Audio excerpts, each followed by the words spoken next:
বসন্ত কাল কোকিল ডাকার পালা মন যে তোরে চাই পরাতে কোন মালতের মালা তোর প্রেমেতে মজলাম আমি তুই কেন যে মজলি না তোর প্রেমেতে মজলাম আমি তুই কেন যে মজলি না ও বন্ধু পরাণে বন্ধু রে নারীর বেদন তুই তো বুঝলি না ও বন্ধু পরাণে বন্ধু রে নারীর বেদন তুই তো বুঝলি না সুখের দিনে খুঁজলি আমার দুঃখের দিনে খুঁজলি না সুখের দিনে খুঁজলি আমার দুঃখের দিনে খুঁজলি না ও বন্ধু পরাণে বন্ধু রে নারীর বেদন তুই তো বুঝলি না ও বন্ধু পরাণে বন্ধু রে নারীর বেদন তুই তো বুঝলি না ও বন্ধু পরাণে বন্ধু রে নারীর বেদন তুই তো বুঝলি না দাদা একটা বলবো দাদা একটা বলবো দাদা নিশিত স্বপ্ন সময় ভুলিও শীতে মম নিশিত স্বপ্ন সময় আচলের গাথা মালা ফেলিও পথ পদে বাহিরে ঝড় বহে নয়নে বাড়ি ছড়ে শ্রাবণ রাতে যদি স্মরণে আসে মোরে বাহিরে ঝড় বহে নয়নে বাড়ি ছড়ে শ্রাবণ রাতে যদি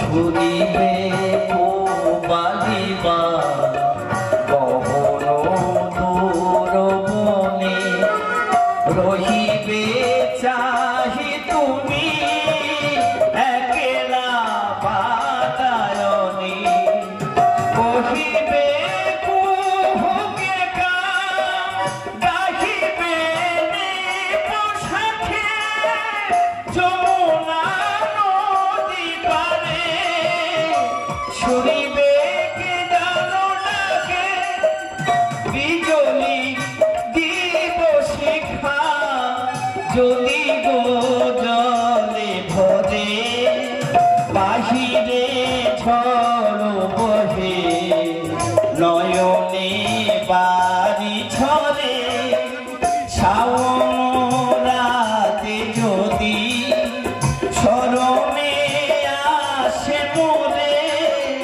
বাহিরে ঝড় বহে নয়নে বাড়ি ছড়ে শ্রাবণ রাতে যদি শ্রাবণ রাতে যদি শ্রাবণ রাতে যদি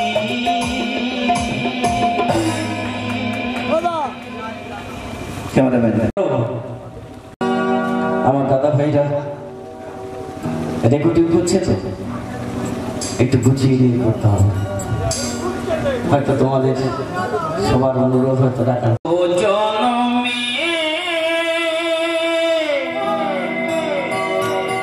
কত সাধনা পেয়েছি মানব প্রাণ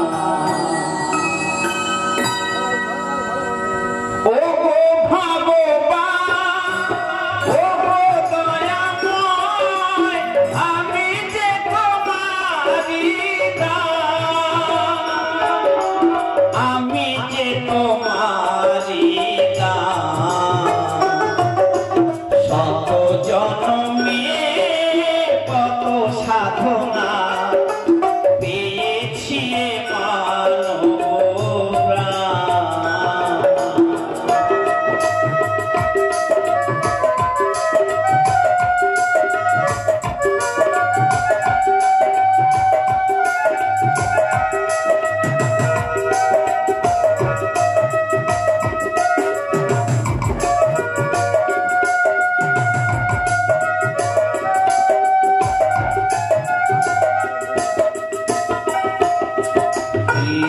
শালোকে পাপের ভারে ডুবে আছি তাই এই আধারে দিন শালোকে পাপের ভারে ডুবে আছি তাই এই আধারে স্বপ্নে তোমায় করেছি সফল লিখে যায় গালি তোমার আমি যে তোমারি শত জন্মের কত সাধনা পেয়েছি মানব প্রাণ।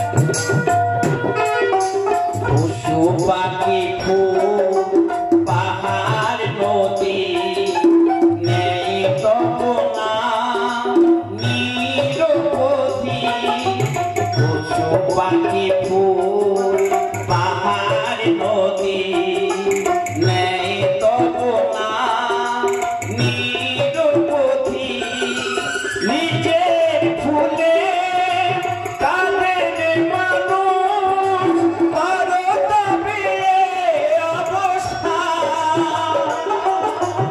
আমি যে তোমারি শত জন্মের কত সাধনা পেয়েছি মানব প্রাণ। ও গো ভগবান ও গো দয়াময় আমি যে তোমারি আমি যে তোমারি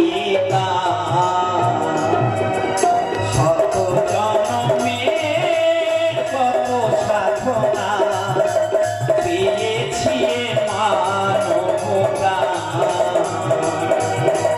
পেয়েছি মানব প্রাণ পেয়েছি মানব প্রাণ।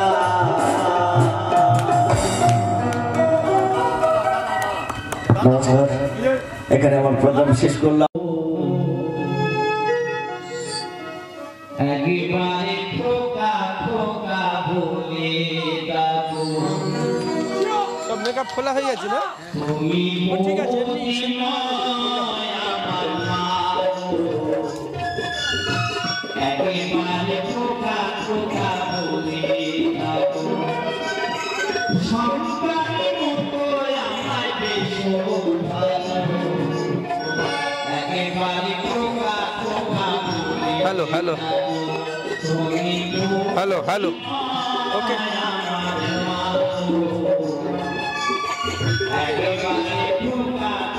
Ready action. নমস্কার দাদা। নমস্কার, আপনার নাম? বাসুদেব হালদার, আপনাদের দলের নাম? নিউ দিগ্বিজয়ী। কতদিনের দল? এটা 20 বছরের দল। আচ্ছা, কি বলছেন? আপনি এই দলে কতদিন করছেন? এই দলে আছে 3 বছর। কতজন আছেন? হ্যাঁ, কোন দিকে? মানে আপনাদের অফিস কোথায়? আমাদের অফিস কামারহাট, গদিঘাট কামারহাট। কতজন স্টাফ আছে? আমরা 20 জন, আরো 20 জন স্টাফ। এই কাজের ছেলে আছে, বাজি আছে, আমাদের শিল্পী স্টাফ আছে। আগে হ্যাঁ, এই বাংলাদেশ, তোমার শিলিগুড়ি বন্ধু যাওয়া হচ্ছে, উত্তর মেদিনীপুর প্রত্যেক বছর যাওয়া হয় বাংলাদেশে। বাংলাদেশে ওই তোমার যেখানে স্টুডিও আছে ওই ওটা ক্ষয়, ওখানে গান করা হয়। বাংলাদেশ ক্ষয় গান করা হয়, এটা অসুন্দরের কাছে।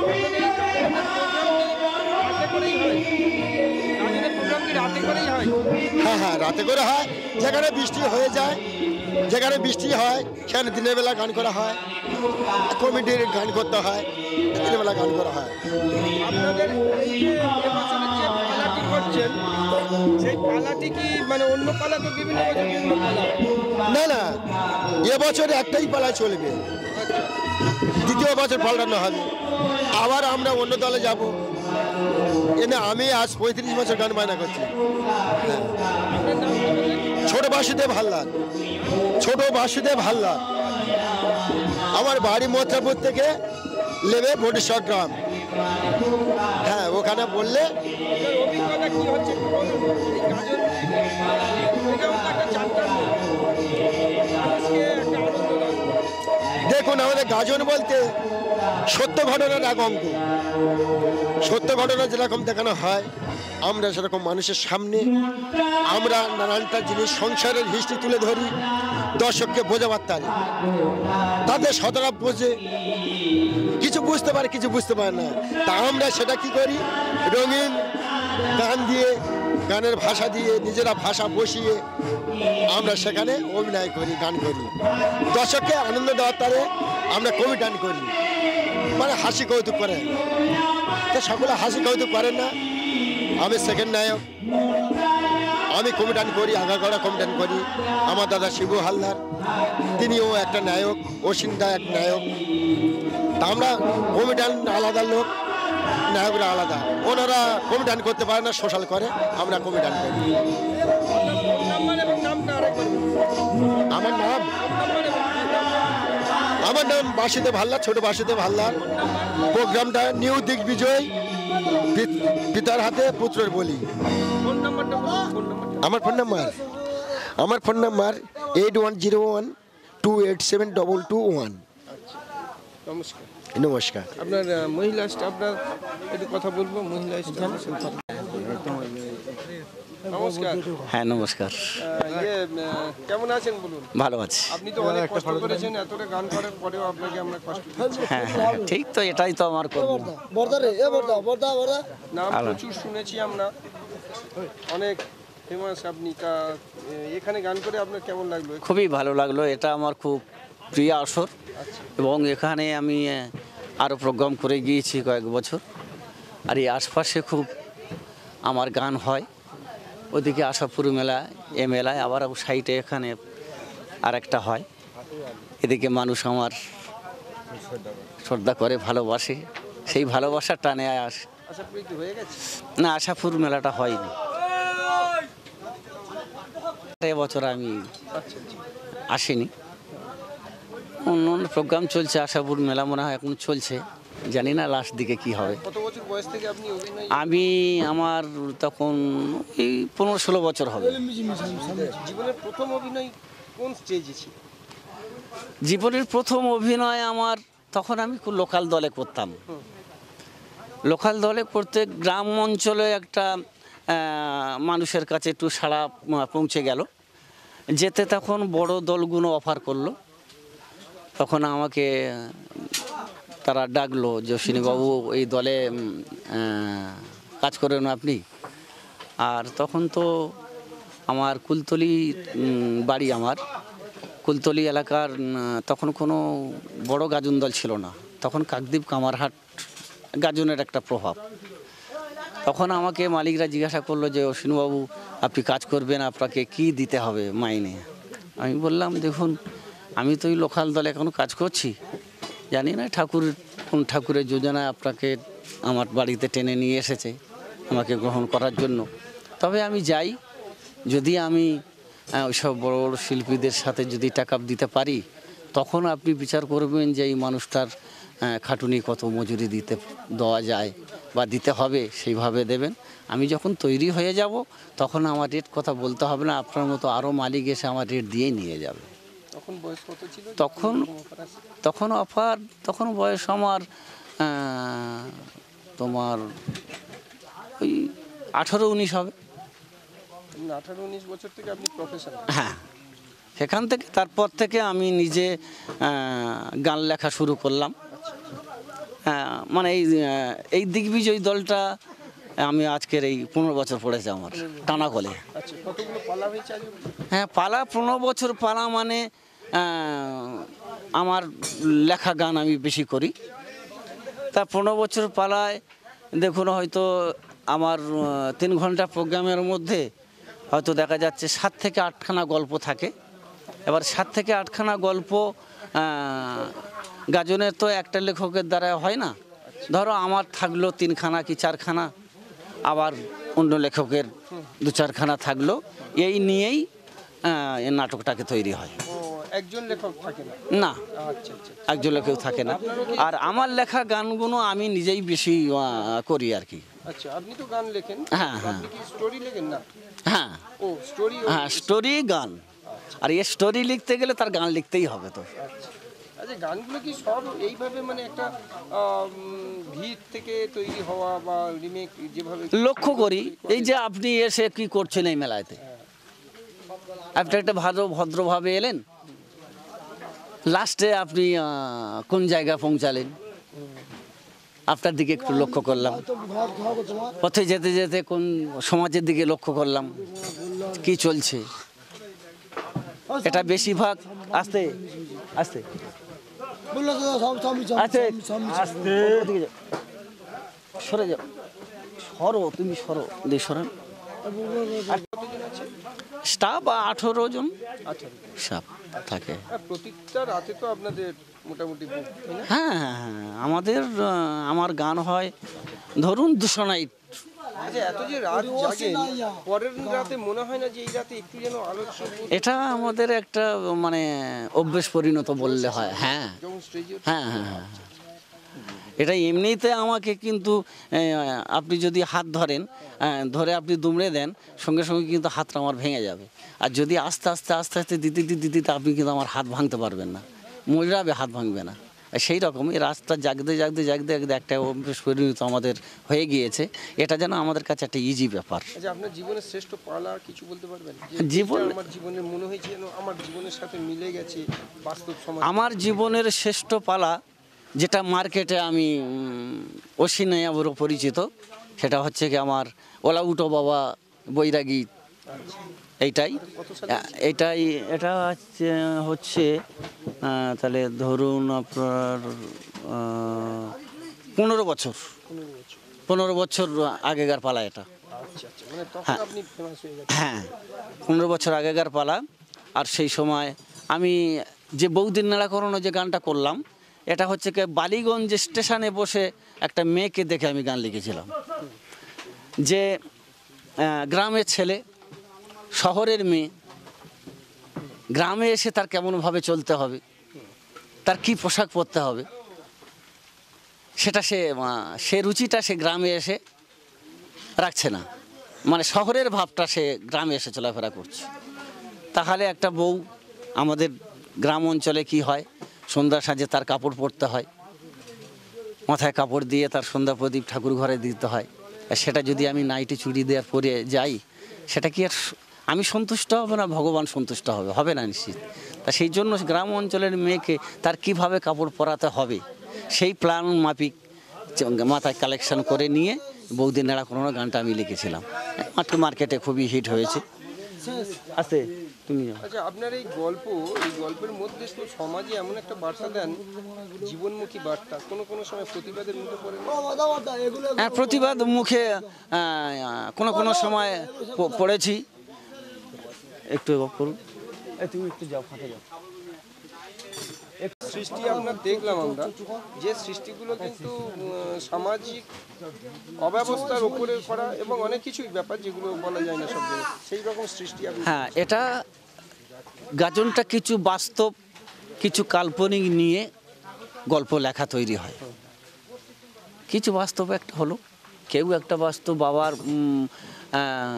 খেটে আনছে,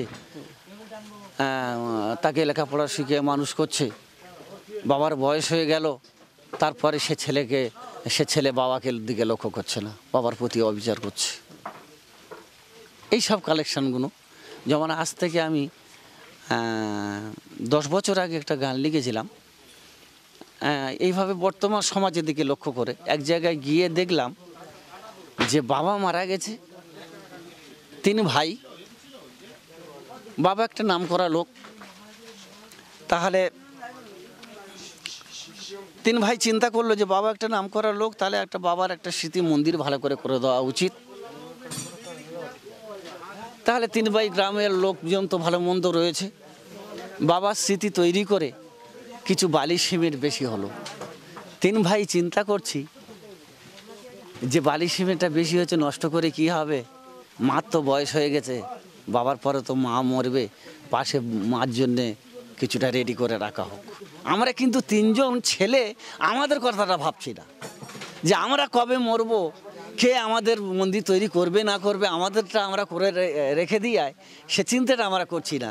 আমরা ভাবছি বাবা মারা যাবে যখন, এরপরে মা মরবে, তাহলে মা প্রতিদিন স্বামীর মন্দিরে গিয়ে পুজো দেবে, পাশ থেকে লক্ষ্য করে দেখবে ছেলেরা আমার জন্য গর্ত রেডি করে রেখেছে, তাহলে মা কতটা কষ্ট পাবে। এই নিয়ে গল্প সমাজে মানুষের কাছে ভালো প্রশংসা পেয়েছি, এবং অন্য ধরনের গল্প আরও খুব হাই হাই গল্প রয়েছে। সেটা কোনো কোনো সময় আবার প্রথমের দিকটা ক্যাসেট হয়নি, বুঝতে পেরেছেন, সেগুলো গল্পগুলো মার্কেটে না না না না যেগুলো আজ থেকে 10 বছর আগে চলে গিয়েছে তাকে তো আর ফিরিয়ে আনা যাবে না। এইভাবে এই যে স্টোরিটা দেখলাম, এই স্টোরির মধ্যে লাস্ট একটা বার্তা দেওয়া হয়েছে, মানে মেসেজ দেওয়া হয়েছে সমাজ, এবং সুন্দর একটা ট্র্যাজেডি এবং এত সুন্দর একটা স্টোরি যেটা মানে সমাজের বুকে একটা ভালো প্রতিক্রিয়া। হ্যাঁ হ্যাঁ এইরকম যে প্রত্যেকটার মধ্যে আপনার মেসেজ থাকে। হ্যাঁ অবশ্যই, অন্তত 7খানা গল্পর মধ্যে আপাতত 5খানা গল্প তো মেসেজ দিতেই হবে। স্ট্যান্ডার্ড টাইম কত? হ্যাঁ, একটা গাজনের স্ট্যান্ডার্ড টাইম কতক্ষণ? 3 ঘন্টা। 3 ঘন্টা গাজন প্রোগ্রাম প্রায় থাকে দলে। তাহলে ওই আর তার 3 ঘন্টা প্রোগ্রামের পর মানুষ আমাকে ভালোবেসে আমার কণ্ঠের গান শুনতে চায়, সেখানে 2-4খানা কিছু ভালো মন্দ দর্শকের রুচি অনুপাতে সেইভাবে ছড়া হয়। গাজন শিল্পটা ধীরে ধীরে লুপ্তপ্রায় হয়ে যাচ্ছিল একটা সময় এসে, মানে আপনার কি ধারণা আগামী দিনে গাজন শিল্পের ভবিষ্যৎ? এখন ভবিষ্যৎটা গাজনটা এখন বেশ কিছুদিন চলবে। তুমি যাও না, এই লোকটা কিছু ফাঁকে দিতে পারছো না, এই কথাটা তোমার থাকুন, কিছু কিছু কাটবে না। না না ঠিক আছে, ও থাকবে না। হ্যাঁ, কি কথা বলছিলাম? গাজনটা এখন মার্কেটে কিছুদিন থেকে যাবে, কারণ যেমন মাঝে যাত্রাটা কিন্তু ঢপ হয়ে গিয়েছিল, এই গাজনটা উঠে, গাজনটা মার্কেটে উঠে যাত্রাটা কিছুটা চাপা দিয়েছিল, সেইভাবে গাজনটা বেড়েই চলেছে। আর গাজনটা এর দম কমাবে যদি, এর পরিকল্প যদি কেউ উঠে চাপা দিতে পারে, সেই দিন গাজনটা দমবে, না তো কিন্তু গাজন চলতে থাকবে। এর প্রতিদিনই যে একটা ঝড় চলছে, তার উপরে যদি কোনো ঝড় এসে তবে তো ওকে ফেলবে, না তো যুদ্ধ চলবে মার্কেটে। এই জন্য গাজন, আর এই নিয়ে আমাদের জীবিকা গাজনটা। আমার তো ছোটোবেলা থেকে খুব স্বপ্ন ছিল যে একটু গান বাজনা শিখবো, সেইভাবে ঠাকুরের কাছে খুব কান্নাকাটা করতাম যে ঠাকুর আমার একটা জায়গায়, আর ঠাকুর আমার ডাকে সাড়া দিয়েছে, মা সরস্বতী আমার কিছুটা কণ্ঠে আমার দান করেছে, সেই মা সরস্বতীর দানেই আমি মার্কেটে চলছি। অনেক ধন্যবাদ, ভালো থাকবেন, আবার যদি সুযোগ হয়। না না না, এখনো পর্যন্ত গাজন সরকার এই গাজনটার দিকে লক্ষ্য করেনি। শিল্পীদের শিল্পী ভাতা বলে একটা মাইনের ব্যবস্থা হয়েছে, কিন্তু এই গাজনের শিল্পীদের নিয়ে এখন কিন্তু মার্কেটে সরকারের ব্যাপার কোনো চিন্তাভাবনা আসেনি। তো এটাকে আমি সরকারকে অনুরোধ, একটা ভাতা একটা চালু আছে, হ্যাঁ শিল্পীদের ভাতা, সেটা শিল্পী ভাবে, কিন্তু গাজনে শিল্পী উল্লেখ নিয়ে যে কোনো ভাতা বলে হয়েছে। আলাদাভাবে একটা সুবিধা হ্যাঁ, চাই। আমি চাচ্ছি যে গাজন কে নিয়ে যেমন যাত্রার শিল্পীরা তারা একটা সরকারিভাবে কিছু একটা পাচ্ছে মাইনে, যেমন বাউল গান, অন্য অন্য সম্প্রদায়। আমি চাচ্ছি যে সরকার একটু গাজনের দিকটা অন্তত একটু লক্ষ্য রাখুক, যে গাজন সম্প্রদায়ের যার সমস্ত যে সম্প্রদায় আছে তাদের দিকে একটু লক্ষ্য করুক। না না না, ফিমেল স্টাফ আজ থেকে 15 বছর আগে আমার কাছে একটা মেয়ে ছেলে ছিল, সেটা হচ্ছে কি ওই অলাউটো বাবার অভিনয় করেছিল, আর বৌদি নেড়া করানো ওই মেয়ে ছেলেকে নিয়ে আমি অভিনয় করেছিলাম। ছিল একজন। হ্যাঁ, ওই যে বৌদি নেড়া করানো ওটা মেয়ে ছেলে, আর যে অলাউটো বাবা দুর্গার অভিনয় করেছে মেয়ে ছেলেটা, মানে আমার বৌদি যে হয়েছে ওইটাই মেয়ে ছেলে। তারপর থেকে গাজনে আর মেয়ে ছেলে, গাজনটা হচ্ছে কি একে রূপ ধারণ করতে হয়। এটা যাত্রার মতো যে একেবারে লেখা ডায়লগ গিয়ে করতে হবে বা করা হয় তা নয়, তবে কিছুটা একটা গোটাপ থাকে, তার মধ্য দিয়ে এবারে লক্ষ্য করতে হবে যে কোন দর্শক কি চাচ্ছে, তার মধ্য দিয়ে যারা সিনিয়র তারা বুঝে নিয়ে কিন্তু সেইভাবে খাবার তাদের মুখে মারার চেষ্টা করে। আপনার কার্ড আছে? ঠিক আছে, ধন্যবাদ। আবার কথা হবে, যদি দর্শকদের উদ্দেশ্যে কিছু বার্তা থাকে। হ্যাঁ, দর্শক তো উদ্দেশ্য কিছু বলার নেই। দর্শকের কাছে আমি একটা খোরাক পাত্র, আর দর্শকের আশীর্বাদে আমি আজকের এখানেই দাঁড়িয়েছি। ধন্যবাদ, ভালো থাকবেন। আচ্ছা, কার্ড আছে আপনার? জি, নমস্কার দাদা। নমস্কার, আপনার নাম? সুপ্রভাত মণ্ডল। আচ্ছা, আপনি মহিলা সেজেছিলেন? হ্যাঁ হ্যাঁ, এ তো বোঝাই যাচ্ছে না। হ্যাঁ? আপনার যে গেট আপ, আপনার যে চেঞ্জেস পুরোপুরি। আসলে এগুলো করতে করতে দিনের পর দিন করতে করতে মেকআপে উন্নতি হয়েছে, টোনের উন্নতি হয়েছে। কত বছর অভিনয় করছেন? আমি করছি 15-16 বছর। আর এই দলে কত বছর? এই দাদার দলে আমি 3-4 বছর আগে একবার ছিলাম, সেখানে 246 নাইট গান হয়েছিল এক বছর। বাড়িতে খুব আপত্তি, তার জন্য দাদার দল ছেড়ে দিয়েছিলাম। অন্যান্য দলে ঘুরে এসেছি, আবার এই বছর এই দাদার দলে মানে এসেছি। দাদার দলে এত মোট 2 চাপ বছর। যে আপনার ছেড়ে দিতে হচ্ছে। 246 নাইট গান, 246 নাই, 365 দিনের মধ্যে 246 নাইট গান। আপনার কি মনে হচ্ছে দাদার দলে আগামী দিনে আরো চলবেন তো দাদার সাথে? হ্যাঁ, দাদার দল ভালো লাগে, দাদা ভালো অভিনেতা এবং স্টার শিল্পী, অসুবিধা নেই। আপনি কোন চরিত্রটি করবেন? আমি আসলে গাজনে তো 20-30 মিনিট করে এক একটা ছক, এক একটা গল্প। সেখানে কখনো আমি মা করেছি, যেহেতু বয়স হয়ে গেছে, কখনো আমি মা করেছি, কখনো আমি বৌদি করেছি, কখনো বউ করেছি, এরকম। মানে কণ্ঠটা কিভাবে করেন? কণ্ঠটা আমরা একটু মেকআপ করে করি, এবারে অনেক দিনের প্র্যাকটিস তো, ফলে এসে যায় তাড়াতাড়ি। ঠিক আছে, ধন্যবাদ। হ্যাঁ, আপনারা কোথা থেকে আসছেন? এটা star production channel, YouTube. YouTube channel, ঠিক আছে, থ্যাংক ইউ। হ্যাঁ, আপনার ফোন নাম্বারটা? 9874-224-885। ধন্যবাদ। আরেকজন, নমস্কার। নমস্কার, আপনার নাম? আমার নাম শিবু হালদার। আচ্ছা, কত বছর গাজন করছেন? আমি গান বাজনা করছি ধরো আজ 34 বছর। আচ্ছা, তা দর্শকদের সাথে এই যে সরাসরি যোগাযোগ, এই অভিনয়ের মাধ্যমে মানুষকে এত মনোরঞ্জন করা, হ্যাঁ, আপনার কেমন লাগে? আমার ভালো লাগে, আনন্দ লাগে। ব্যক্তিগত জীবনের কোনো দুঃখ মনে পড়ে না যে এত আনন্দ দিচ্ছি কিন্তু? সে তো অবশ্যই, দেখো মানুষকে আনন্দ দিয়ে আমরা তো দুঃখে থাকি। শিল্পীদের কাজ হলো মানুষকে আনন্দ দেওয়ার, কিন্তু আনন্দ দেওয়ার পরে শিল্পীরা যে কতটা দুঃখের মধ্যে থাকে সে একমাত্র শিল্পীরাই শিল্পী বেদনা জানে, কিন্তু দর্শক সেটা জানে না। আনন্দ করে দর্শকেরা আসে, আনন্দ পেয়ে আনন্দ নিয়ে চলে যায়। দর্শকেরা যে এই শিল্পীরা কোথায় থাকলো, কি খেলো, সেটা আর কেউ দেখে না। দর্শকদের উদ্দেশ্যে কোনো বার্তা আছে আপনার? দর্শক হলো ভগবান, দর্শক আমাদের ভগবান। আশা করি যেন এই ভগবানের চরণধুলি যেন সারা জীবন আমরা পেয়ে যাই। ধন্যবাদ। আপনার নাম ধন্যবাদ। একবার বলে দিন। আমার নাম্বার 7865086048। নামটা? শিবু হালদার।